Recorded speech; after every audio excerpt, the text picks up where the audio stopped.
Hi good morning. അപ്പോൾ നമ്മുടെ ഇന്നത്തെ റെസിപ്പി എന്ന് പറയുന്നത് ചോറിൻ്റെ കൂടെ കഴിക്കാൻ പറ്റിയ നല്ലൊരു നാടൻ തോരനാണ്. നമ്മുടെ കായും വൻപയറും ചേർത്തിട്ടുള്ള ഒരു തോരനാണ്. അപ്പോൾ നിങ്ങൾ ഇതുപോലെ കായും വൻപയറും ചേർത്തിട്ട് തോരൻ ഉണ്ടാക്കി നോക്കിയിട്ടില്ലെങ്കിൽ ഉറപ്പായിട്ടും ഒന്ന് ട്രൈ ചെയ്ത് നോക്കിക്കോളൂ.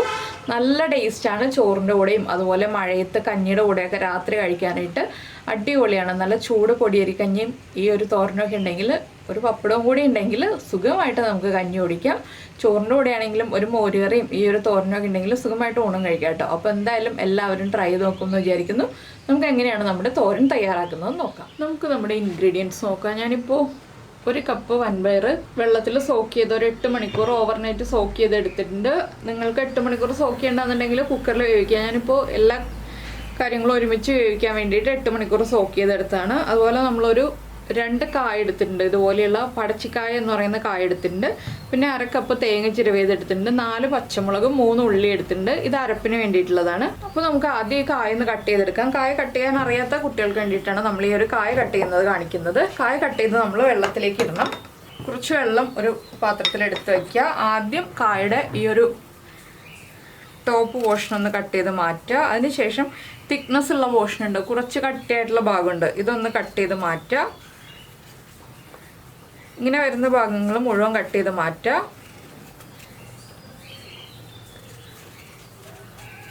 ഈ ഒരു സെയിം റെസിപ്പി തന്നെ നമുക്ക് നേന്ത്രക്കായ ഉപയോഗിച്ചും ചെയ്യാം, അതുപോലെ തന്നെ ഈ ഒരു കായ ഉപയോഗിച്ചും ചെയ്യാം കേട്ടോ. നിങ്ങളുടെ കയ്യിൽ നേന്ത്രക്കായ ഉള്ളൂ എന്നുണ്ടെങ്കിൽ നേന്ത്രക്കായ ഉപയോഗിച്ച് ചെയ്യുക. ഇതിന് ഞാൻ ഇതുപോലെ 2ആയിട്ട് കട്ട് ചെയ്തിട്ടുണ്ട്. അത് കുറുകെ ഒന്ന് 3ആയിട്ടും കൂടി കട്ട് ചെയ്യുന്നുണ്ട്.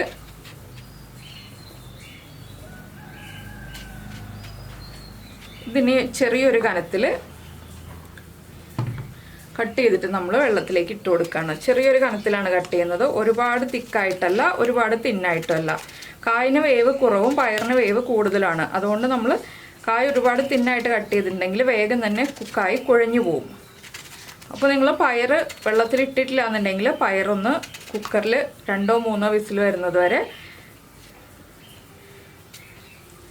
ഒന്ന് വേവിച്ചെടുക്കുക. പയറിന് വേവ് കൂടുതലാണ്. നിങ്ങളുടെ കയ്യിലുള്ള പയറിൻ്റെ കുക്കിംഗ് ടൈം അനുസരിച്ച് വേവിച്ചെടുക്കുക കേട്ടോ. അതനുസരിച്ചൊന്ന് കുക്ക് ചെയ്തെടുത്തോളൂ. അപ്പോൾ ഞാൻ ഈ കായ മുഴുവൻ കട്ട് ചെയ്തെടുക്കട്ടെ. അപ്പോൾ ഇതാ നമ്മുടെ 2 കായും നമ്മൾ കട്ട് ചെയ്ത് വെള്ളത്തിലിട്ട് വെച്ചിട്ടുണ്ട്. വെള്ളത്തിൽ തന്നെ ഇട്ട് വയ്ക്കുക, ഇല്ലെങ്കിൽ കളർ മാറിപ്പോവും. ഇനി ഇത് നന്നായിട്ടൊന്ന് കഴുകി എടുത്തിട്ട് നമുക്ക് വെള്ളത്തിൽ തന്നെ ഇട്ട് വയ്ക്കണം. പയർ കുക്കായി പകുതി ആകുമ്പോഴാണ് നമ്മൾ കായ വേവിക്കാൻ വെക്കുന്നത്. അപ്പോൾ ഇത് വെള്ളത്തിൽ തന്നെ കിടക്കട്ടെ. നമ്മുടെ പയർ കുക്ക് ചെയ്യാൻ വയ്ക്കാം. ഞാനിപ്പോൾ ഒരു മൺചട്ടിയിലാണ് കുക്ക് ചെയ്യാൻ വയ്ക്കുന്നത്. പയർ മൺചട്ടിയിലേക്ക് ചേർത്ത് കൊടുക്കുകയാണ്. ഇനി പയറിലേക്ക് 1/2 ടീസ്പൂൺ മഞ്ഞൾപ്പൊടി മാത്രം ചേർത്തിട്ടാണ് കുക്ക് ചെയ്യാൻ വയ്ക്കുന്നത്. പയർ ഹാഫ് കുക്കാവുമ്പോൾ നമുക്ക് ബാക്കിയുള്ള കാര്യങ്ങൾ ചേർത്ത് കൊടുക്കാം. ഈ സമയത്ത് നമ്മുടെ അരപ്പ് റെഡിയാക്കി എടുക്കാം.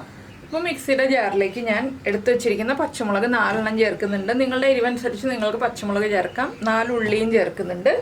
അതുപോലെ തന്നെ നമ്മുടെ 1/2 കപ്പ് തേങ്ങ, പിന്നെ ഒരു 1/4 ടീസ്പൂൺ നല്ല ജീരകം, നമ്മുടെ ക്യുമിൻ സീഡ്സ്, ഇത്രയും ചേർത്ത് തോരൻ്റെ ഭാഗത്തിലൊന്ന് ഒതുക്കിയെടുക്കുക. ജസ്റ്റ് ഒന്ന് 2 പ്രാവശ്യം കറക്കിയെടുത്താൽ മതി. അപ്പോൾ നമ്മുടെ തേങ്ങയൊക്കെ നന്നായിട്ട് ഒതുക്കിയെടുത്തിട്ടുണ്ട്. ഇത്രയും മതി. ഇനി നമുക്കിത് മാറ്റി വയ്ക്കാം. നമ്മുടെ പയറൊന്ന് കുക്കായി വരട്ടെ. അപ്പോൾ നമ്മുടെ പയർ ഒരു 3/4 ഭാഗം കുക്കായി വന്നിട്ടുണ്ട്. ഞാൻ ഇതിലേക്ക് പയറിന് ആവശ്യമായിട്ടുള്ള ഉപ്പ് ചേർക്കുന്നുണ്ട്. അതുപോലെ തന്നെ നമ്മൾ കട്ട് ചെയ്ത് വെച്ചിരിക്കുന്ന കായും ചേർക്കുന്നുണ്ട്. ഇത് രണ്ടും ചേർത്ത് കഴിഞ്ഞിട്ട് നന്നായിട്ടൊന്ന് ഇളക്കി മിക്സ് ചെയ്യണം.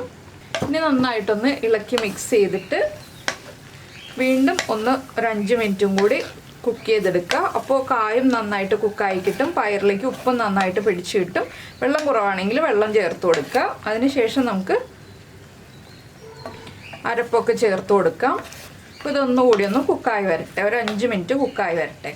അപ്പോൾ നമ്മുടെ പയറും കുക്കായിട്ടുണ്ട്, അതുപോലെ തന്നെ നമ്മുടെ കായും കുക്കായിട്ടുണ്ട്. നമുക്കിനി ഇതിലേക്ക് അരപ്പ് ചേർത്ത് കൊടുക്കാം.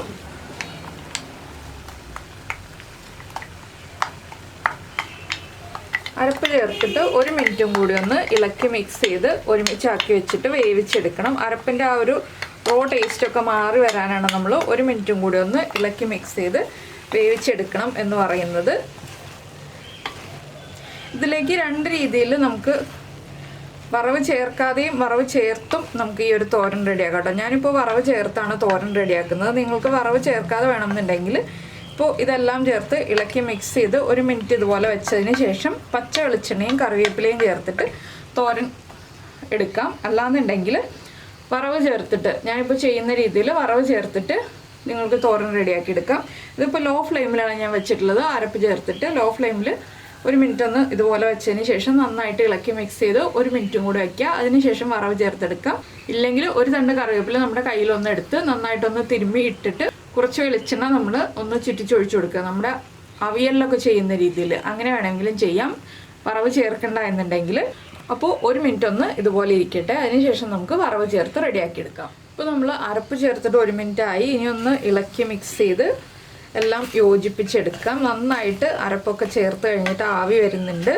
ഇനി ഉപ്പൊക്കെ ചെക്ക് ചെയ്യുക. ഉപ്പ് കുറവാണെങ്കിൽ ഉപ്പ് ചേർത്ത് കൊടുക്കുക. അതുപോലെ തന്നെ എരിവ് കുറവാണെങ്കിൽ പച്ചമുളക് ഒന്ന് ചെറുതായിട്ട് കട്ട് ചെയ്ത് ചേർത്ത് കൊടുക്കുക കേട്ടോ. മുളക് പൊടിയോ അതുപോലെ തന്നെ നമ്മുടെ കുരുമുളക് പൊടിയോ ഒന്നും ചേർത്ത് കൊടുക്കരുത്. പച്ചമുളക് കട്ട് ചെയ്തത് തന്നെ ചേർത്ത് കൊടുക്കുക. വളരെ എളുപ്പത്തിൽ ഉണ്ടാക്കാൻ പറ്റിയ റെസിപ്പിയാണ്. അതുപോലെ തന്നെ നല്ല ടേസ്റ്റി ആയിട്ടുള്ള റെസിപ്പിയാണ്. നിങ്ങൾ ഇതുവരെ ട്രൈ ചെയ്ത് നോക്കിയിട്ടില്ലെങ്കിൽ എന്തായാലും ഉറപ്പായിട്ടും ട്രൈ ചെയ്ത് നോക്കിക്കോളൂ. ചോറിൻ്റെ കൂടെയും കഞ്ഞിയുടെ കൂടെയും ഒക്കെ വളരെ നല്ലൊരു കോമ്പിനേഷനാണ്.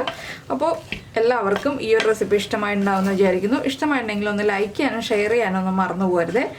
അതുപോലെ തന്നെ നിങ്ങൾ ഇതുപോലെയുള്ള റെസിപ്പികളൊക്കെ ഉണ്ടാക്കാറുണ്ടോ എന്നുള്ളതും കൂടി ഒന്ന് കമൻറ്റ് ചെയ്യണേ. പിന്നെ നമ്മുടെ ചാനൽ ആദ്യമായിട്ട് കാണുകയാണെങ്കിൽ നമ്മുടെ വീഡിയോ പ്രസൻറ്റ് ചെയ്യുന്ന രീതിയൊക്കെ ഇഷ്ടമായി എന്നുണ്ടെങ്കിൽ ഒന്ന് കമൻറ്റ് ചെയ്യാനും കൂടെ മറന്നു പോകരുത്. അപ്പോൾ ഞാനൊന്ന് ഉപ്പൊക്കെ ചെക്ക് ചെയ്യട്ടെ. ഉപ്പൊക്കെ ആവശ്യത്തിനുണ്ട്. നമ്മുടെ കറി കറക്റ്റായിട്ടുണ്ട്. തോരൻ കറക്റ്റായിട്ടുണ്ട്. നമുക്കിത് മാറ്റി വെച്ചിട്ട് ഇനി വറവ് റെഡിയാക്കി എടുക്കാം. അപ്പോൾ നമ്മൾ വറവ് റെഡിയാക്കാനായിട്ട് ഒരു പാൻ ചൂടാക്കാൻ വെച്ചിട്ടുണ്ട്. പാനിലേക്ക് നമുക്ക് വെളിച്ചെണ്ണ ചേർത്ത് കൊടുക്കാം. വെളിച്ചെണ്ണയിൽ തന്നെ ഇങ്ങനെയുള്ള കറികളൊക്കെ വറവ് ചേർക്കാം. വെളിച്ചെണ്ണ നന്നായിട്ട് ചൂടായി വരട്ടെ. വെളിച്ചെണ്ണ ചൂടായി വരുമ്പോൾ നമുക്കിതിലേക്ക് 1 ടീസ്പൂൺ കടുക് ചേർത്ത് കൊടുക്കാം. കടുകൊന്ന് പൊട്ടി തുടങ്ങട്ടെ. നമ്മൾ കടുക് പൊട്ടി വരുമ്പോൾ നമുക്കിതിലേക്ക് ഒരു 2 വറ്റൽമുളക് ചേർത്ത് കൊടുക്കാം. അതുപോലെ തന്നെ ഒരു തണ്ട് കറിവേപ്പിലയും. ഇനി നമുക്കിത് നമ്മുടെ തോരനിലേക്ക് ചേർത്ത് കൊടുക്കാം. നമ്മുടെ തോരൻ്റെ മുകൾ ഭാഗത്തായിട്ട് നമ്മൾ റെഡിയാക്കിയ വറവ് ചേർക്കുക. ഇനി എല്ലാം ചേർത്തൊന്ന് ഇളക്കി മിക്സ് ചെയ്തിട്ട് നമുക്ക് ചെറിയൊരു ചൂടോടുകൂടി ഉപയോഗിക്കാം. ഇത്രയേ ഉള്ളൂ നമ്മുടെ കായ വൻപയർ തോരൻ്റെ പരിപാടി. അപ്പോൾ നിങ്ങളെല്ലാവരും ഉണ്ടാക്കി നോക്കുമെന്ന് വിചാരിക്കുന്നു. നമുക്ക് നമ്മുടെ അടുത്ത റെസിപ്പിയുമായിട്ട് അടുത്ത ദിവസം വീണ്ടും കാണാം.